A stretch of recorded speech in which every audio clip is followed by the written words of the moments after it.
So the difference between A5 and A3 will only be 2 times the common difference. Okay, so we have 11 minus 5 is 2 times D. Here, we end up with 6. Divide both sides by 2, and the difference ends up being 3. So in order to find A1, let's use A3.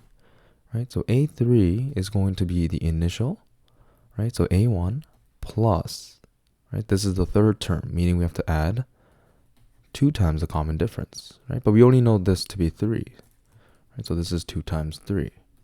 Okay, A3 is 5, so we have A1 plus 6. Subtract both sides by 6, and I get that A1 is equal to -1.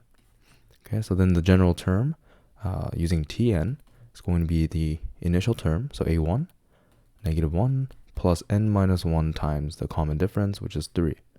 So that's -1 plus 3n minus 3, and we're left with 3n minus 1 minus 3, so minus 4.